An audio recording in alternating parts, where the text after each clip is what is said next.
Olá a todos, essa é a nossa aula 05 e nessa aula a gente começa então o assunto das integrais múltiplas, em particular da integral dupla.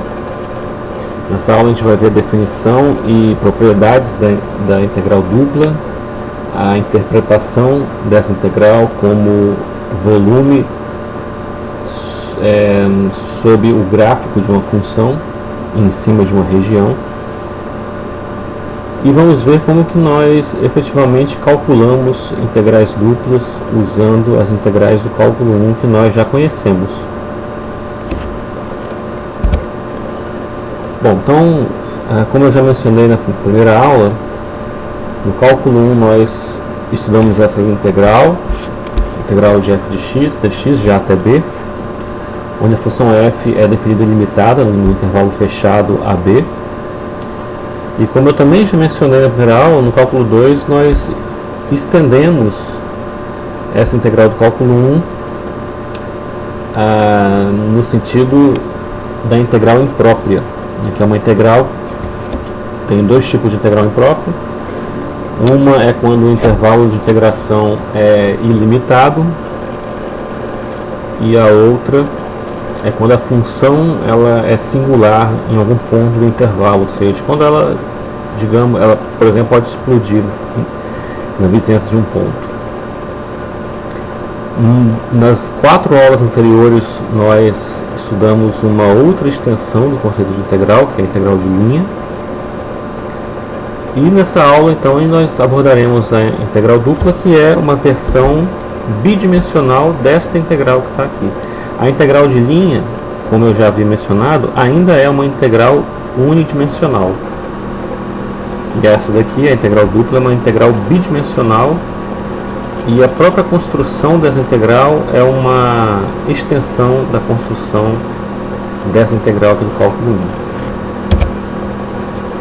1. O processo de construção da integral dupla é análogo ao da integral do cálculo 1, ou seja, primeiro nós definimos a integral para funções escada, ou funções passos, ou função degrau, como a terminologia varia, mas são funções que são constantes em certas regiões. Então, lá no cálculo 1 nós tínhamos uma função definida no intervalo, nós particionávamos o intervalo e em cada pedacinho desse intervalo nós colocávamos a função para ser constante.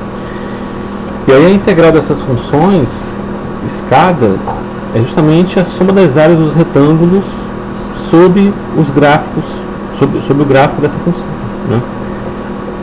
E aqui nós teremos uma função definida num retângulo, nós particionaremos esse retângulo em retângulos menores, em cada um dos quais a função escada ela é constante.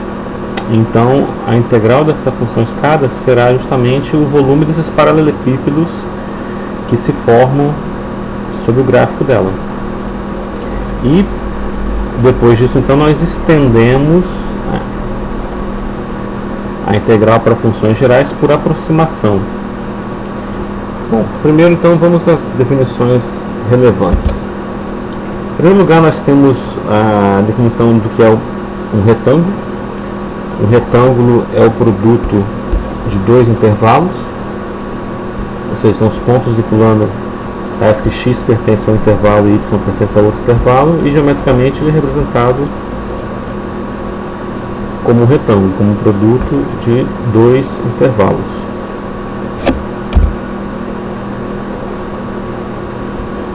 Aqui a gente agora precisa introduzir a noção de partição. O que é uma partição de um intervalo? É uma coleção de pontos desse intervalo, onde cada ponto seguinte é estritamente maior do que o anterior. Então começamos com o ponto x0, que é igual ao extremo esquerdo do intervalo, e vamos então caminhando na direção do B até chegar no B.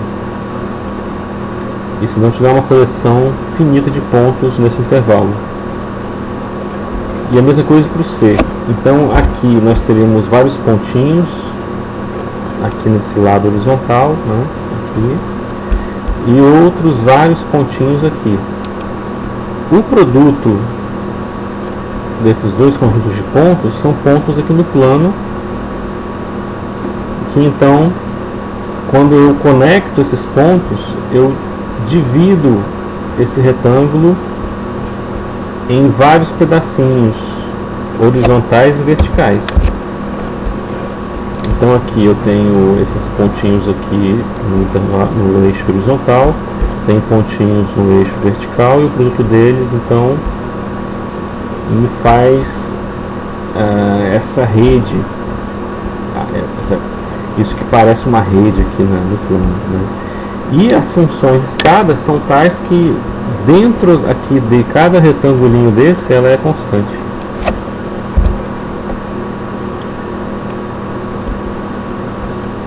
Então, o produto cartesiano de dois subintervalos abertos. O que é um subintervalo de uma partição? Por exemplo, quando eu tenho aqui, ó, esse intervalinho aqui, que está aqui no eixo, né? Mas eu visualizo aqui em cima. Quando eu excluo as extremidades, o que sobra é um intervalo aberto. E o produto de dois intervalinhos abertos, um na horizontal e outro na vertical, é um retângulo aberto. Então isso o produto de dois subintervalos abertos é um retângulo aberto da partição. E uma função é uma função escada quando ela é constante no interior de cada um desses retangulinhos. Os valores da função nos bordos, apesar de estarem bem definidos, porque por definição o domínio da função é todo o retângulo, mas os valores nesses pontos e nas retas não é relevante. Essencialmente porque segmentos de reta e pontos não têm área no plano. Vamos seguir e vocês irão entender o que se quer dizer com isso. Portanto, esse aqui é o gráfico típico de uma função escada. Aqui embaixo, no retângulo que é o domínio da função, eu tenho esse retângulo particionado e ela é constante no interior desses retângulos. Muito embora pareça aqui que o valor dela nos bordos é o mesmo, mas na verdade isso não é importante. Até porque nesse bordo comum não é claro se o valor dela é esse que está aqui embaixo ou esse que está aqui em cima. Mas isso não é importante aqui. Pode ser qualquer coisa. Em cima dessa reta, a função pode assumir qualquer valor ou quaisquer valores, contanto que ela se mantenha limitada. Bom, assim como para funções de várias variáveis, a soma e produto de funções escada é uma função escada. Por quê? Se você tem uma função escada como essa e uma outra também parecida, nós podemos simplesmente tomar o refinamento comum no retângulo aqui de baixo. Isso significaria, por exemplo, que essa partição aqui teria mais subretângulos, mas ao acrescentar pontos e ao refinar partições, as funções escadas continuam sendo constantes nesses subretângulos. Portanto, eu posso somar um valor constante no subretângulo mais um valor constante nesse mesmo subretângulo e só somar os dois valores. Portanto, a soma de funções de escada continua sendo uma função escada. E a mesma coisa para produtos.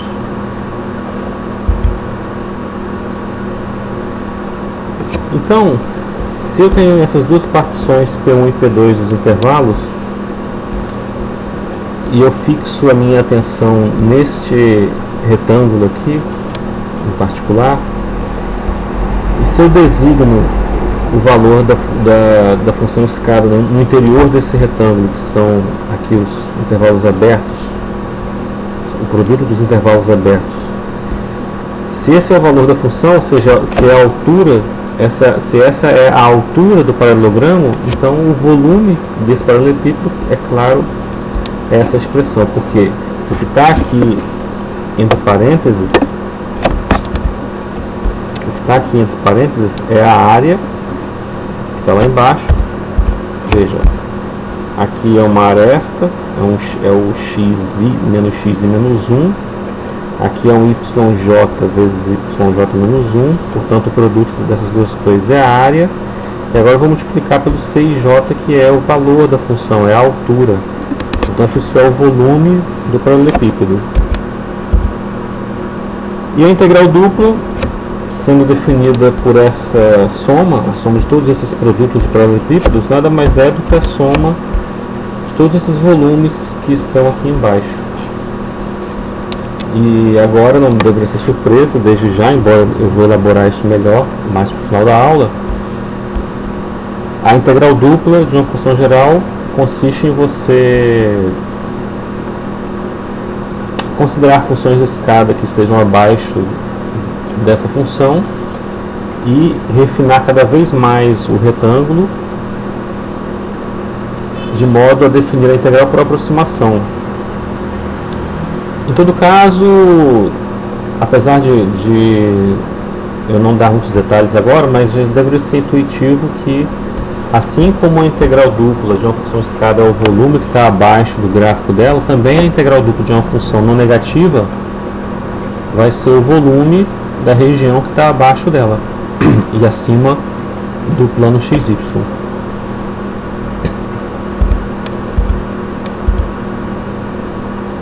Bom, em particular, se uma função é constante no retângulo, então a integral dupla é esse produto, que nada mais é do que o volume do paralelepípedo. Então, se uma função fosse constante sobre todo esse retângulo, então todos esses planos horizontais aqui seriam na verdade um plano apenas, e a integral da função seria o volume dessa caixa. É isso que nos diz essa identidade que está aqui. Agora, se nós observarmos que b menos a é a integral dx de a até b e d menos c é a integral dy de c até d, então essa identidade aqui nada mais é do que esta. Ou seja, a integral dupla de uma função escada pode ser calculada por integrais iteradas. Por quê? Porque essa integral que está aqui apenas é k vezes b menos a. Isso então é uma constante que sai novamente da integral e multiplica por c menos d, que vem da integração em y. Ou ao contrário, essa integral que está aqui dentro é k vezes d menos c, porque ela pode sair aqui da integral e vai multiplicar pela integral dx de a até b, que é b menos a. Então, usando qualquer uma das expressões, você chega nessa identidade. E o que está representado aqui é justamente a ideia de que você tem uma integral dupla e ela é calculada por integrações sucessivas do tipo que nós já fizemos no cálculo 1. E isso irá se estender para funções mais gerais, o que será na verdade a principal ferramenta para se calcular integrais duplas. Em particular, para uma função escada, nós aplicamos o raciocínio anterior em cada subretângulo, onde a função é constante, e nós temos aqui essa expressão para a integral da função escada sobre o retângulo IJ. Portanto, somando em I e J, quando a gente soma em I, por exemplo, aqui vai dar a integral de A até B, e depois quando soma em J vai dar a integral de C até D. Então, quando somamos, nós obtemos justamente a extensão da fórmula anterior, da integração iterada, para funções de escada quaisquer. E analogamente, se nós escrevermos de maneira invertida, os x com os y, nós chegamos na outra identidade. Bom, claro que a integral ela vai gozar das propriedades básicas que uma integral sempre tem. A linearidade, por exemplo, a integral de uma combinação linear de funções é a respectiva combinação linear das funções que a compõem. Nós temos a propriedade aditiva. Se eu tenho um retângulo e eu divido esse retângulo em dois, então a integral sobre o retângulo maior é a soma das integrais sobre os dois retângulos. Todas essas propriedades podem ser deduzidas de imediato da própria definição da integral dupla. Nós temos também o teorema da comparação. Se uma função escada é menor que outra no retângulo, então a integral dupla dela é menor ou igual que a integral da outra. Em particular, a integral dupla de uma função não negativa é sempre maior ou igual a zero.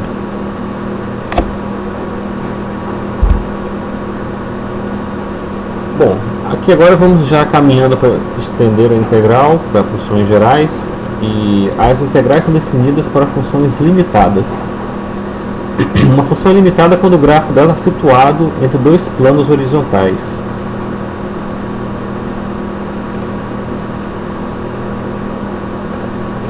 Contanto que esses planos horizontais estejam devidamente bem localizados. Não importa o quão alto ou baixo eles estejam, mas se eles existirem, o grafo da função então está confinado a uma região do espaço justamente localizada entre esses dois planos, e é para essas funções que a integral ela pode ser definida. Então, em primeiro lugar, a gente quer que a integral satisfaça um teorema de comparação. Por exemplo, se é uma função f maior ou igual que uma função g, eu quero que a integral de f seja maior ou igual que a integral de g. Uma integral que não tem essa propriedade não é uma integral boa. Então, se a integral deve satisfazer o teorema de comparação, então ela deve satisfazer essa identidade. A integral dessa função deve, que ainda não definimos, mas ela deve estar, seja lá o que ela for, ela deve estar entre as integrais de funções escadas que estejam abaixo e acima, respectivamente, dessa função f. Pois bem, a definição é análoga à do cálculo 1. Quando você varia dentre todas as possibilidades de se tomar uma função escada que esteja abaixo da f e outra que esteja acima, nesse caso, pela propriedade de comparação da integral para funções escada, as integrais da função s serão sempre menores ou iguais que a da função t. Então, se existir um único número que está exprimido entre todas as integrais de funções escada abaixo da f e todas as funções escada acima da f, então esse número nós definimos como sendo a própria integral da f. É a definição mais natural possível. E no cálculo 1 isso é feito exatamente assim. Pelo menos é uma das maneiras equivalentes de se fazer isso, se for integral. E aqui, bom, quando nós olhamos essa definição, fica claro que essa definição não nos dá nenhuma maneira, não fornece nenhum procedimento para o cálculo efetivo de integrais. E a principal ferramenta para isso é justamente esse teorema, que nos permitirá calcular integrais duplas por sucessivas integrações em uma variável. Então o teorema diz que se f é uma função integrável sobre um retângulo, e se para cada y a integral na variável x, quando x percorre o intervalo AB, se isso aqui existe para todo y, o que me dá uma função de y, e se essa função de y agora também é integrável de c até d, então essa integral dessa função área transversal aqui, ela é igual à integral dupla. Ou seja, nós temos essa identidade, que é justamente a identidade que estende a propriedade anterior. Nós vimos para funções escada. Esse teorema estende essa propriedade. Em muitos livros chamado teorema de Fubini, vocês sempre verão o nome teorema de Fubini associado a esses resultados que permitem calcular integrais de dimensões maiores em termos de integrações sucessivas em dimensões menores.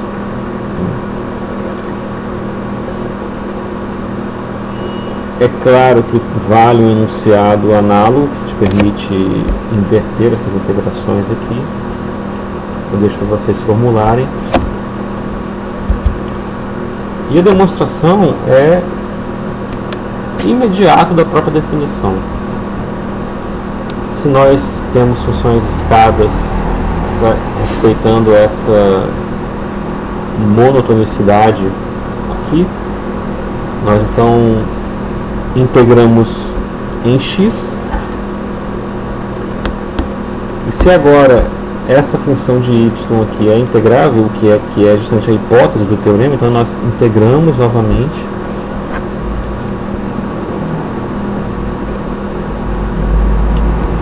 E portanto a integral aqui iterada é a integral da função escada, do lado esquerdo, do lado direito também. E portanto esse aqui é o único número que fica exprimido entre integrais de funções escadas que aproximam a função f por baixo e por cima. Então, por definição, pela definição da integral, esse número tem que ser a integral da função f.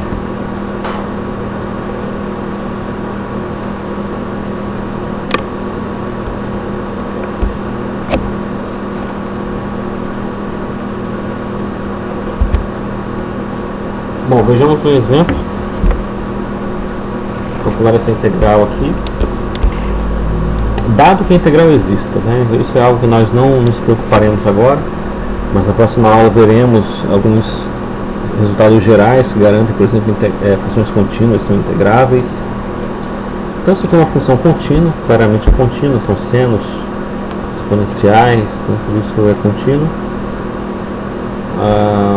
Então vamos usar o teorema para calcular essa integral. Primeiro então calculamos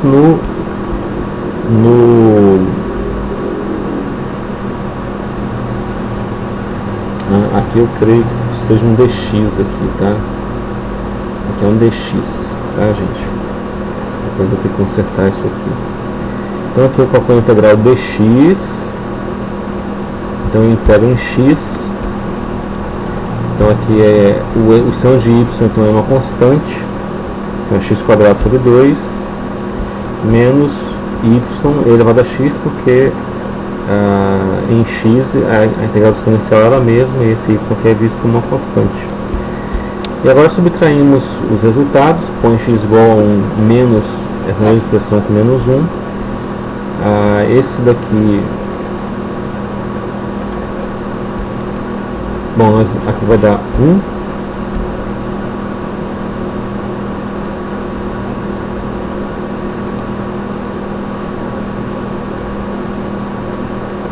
Bom, aqui vai cancelar, né, quando fizer a subtração, porque tanto 1 quanto menos 1 ao quadrado vai dar 1.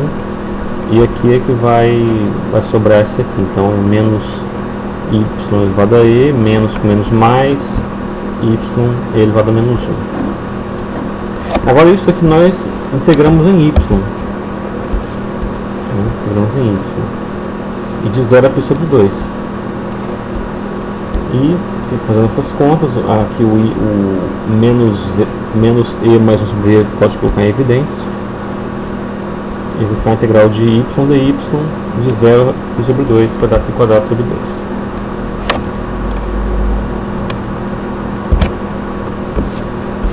Um exemplo agora, um pouquinho mais trabalhoso, para calcular essa integral nesse retângulo, dado que a integral existe. Então aqui eu tenho um módulo. Se eu tenho um módulo, eu tenho que dividir essa integral em duas partes. Uma região onde o que está aqui dentro é maior ou igual que 0 e outra região onde isso é menor que 0. Então aqui é positivo se o y é maior que x². E o negativo disso, portanto x² menos y, onde isso aqui for negativo. Então essa integral é a integral nas regiões adequadas, essa região mais essa, Onde ocorre a igualdade não precisa considerar, porque é uma curva, e nessa curva, a curva tem digamos, área igual a zero, portanto a integral sobre a curva, uma curvinha no plano, é igual a zero, portanto a gente só precisa considerar a desigualdade estrita. Nessa região, o que está aqui dentro é negativo, portanto inverte o sinal, e aqui nessa região isso aqui é positivo, então simplesmente remove os módulos e mantém parênteses. Agora nessa região aqui, y menor que x², além de considerar a região de integração, tem que colocar a curva, porque embaixo da parábola tem um sinal, o integrando tem um sinal, e acima da parábola o integrando tem outro sinal. Então aqui nessa região aqui, que é a primeira que eu estou tratando, onde o y é menor que o x², a integração ela vai para cada x de menos 1 a 1, o y vai de 0 até a parábola, que é o x². Então, para cada x entre menos 1 e 1, o y vai de 0 a x², que está escrito aqui. E na outra região, é a região que está aqui em cima. Então, para cada x de menos 1 até 1, o y vai de x² até 2, que é o que está escrito nessa integral. Pronto, agora é só integrar aqui em y. Isso vai dar x² y menos y² sobre 2, de 0 a x sobre 2. Então a gente vai substituir essa expressão x² onde apareceu o y, e no final vai aparecer uma função de x aqui, e a mesma coisa na integral da esquerda. Então aqui estão as contas, isso vai dar 1/5. A outra integral, que vai dar 37 sobre 15A, se as minhas contas estiverem corretas. E a integral que nós criamos desde o início é a soma dessas duas coisas, que vai dar 8 terços. Bom, e finalmente, vamos então interpretar a integral geometricamente, né? Eu quero mostrar para vocês como que isso dá o volume sobre o gráfico da função. Para discutir isso, a gente precisa fazer uma digressão sobre o conceito de sólidos de Cavalieri. O que é um sólido de Cavalieri? É um sólido cujas seções transversais têm áreas bem definidas. E o princípio de Cavalieri diz que se dois sólidos têm áreas transversais de mesma área, então o volume deles será o mesmo. Vamos ver um exemplo. Por exemplo, esses dois sólidos aqui, eles são tais que é como se isso aqui fosse feito de um material maleável, e eu posso empurrar aqui com o dedo e ele adquire uma forma curva qualquer. Mas as áreas transversais são as mesmas. Sempre que eu passo por um plano aqui, cortando os dois sólidos, a interseção do plano com o sólido tem a mesma área. Se isso acontece, então os sólidos têm o mesmo volume. Outro exemplo é uma pilha de moedas. Se você curvar aqui essa pilha de moedas, como as seções transversais, que são justamente cada uma das moedas, tem a mesma área, então o volume é o mesmo. E finalmente uma pilha de CDs. Se você empurrar a pilha, as seções transversais é um CD, né, em cada uma delas. Então o volume delas é o mesmo.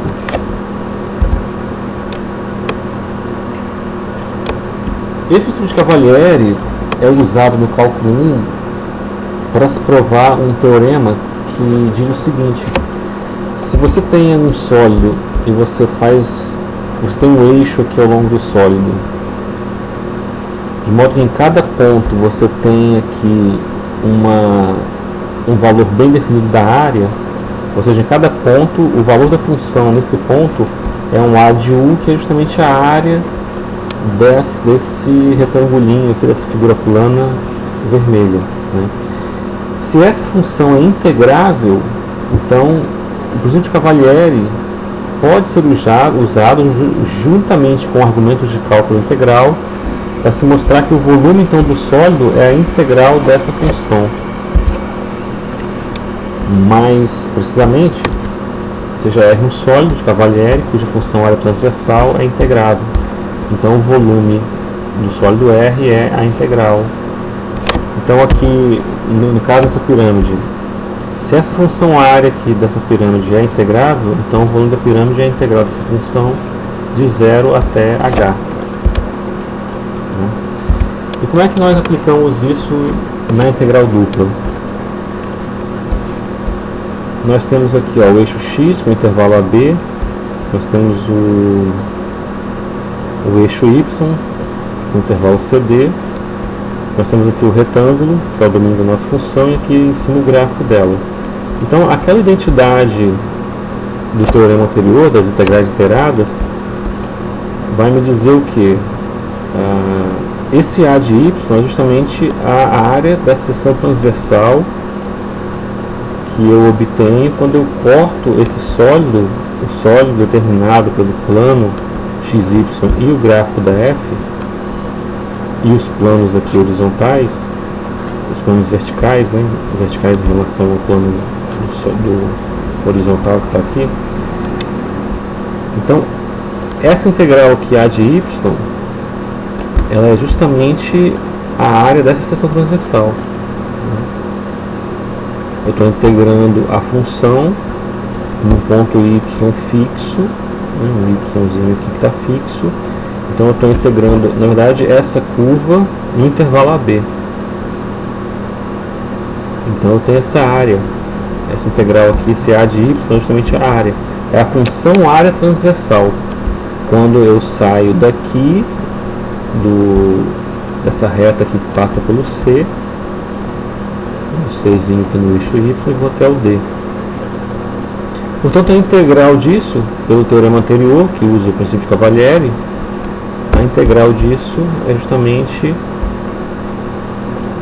que eu sei que é a integral dupla, isso aqui então é justamente o volume dessa região, desse sólido que está aqui. Ok? Então aí fica demonstrada, né, a interpretação geométrica da integral dupla. Essa era a nossa aula de hoje. Ficamos por aqui. Tem a lista de exercícios, número 5, e é importante que vocês tentem resolvê-la.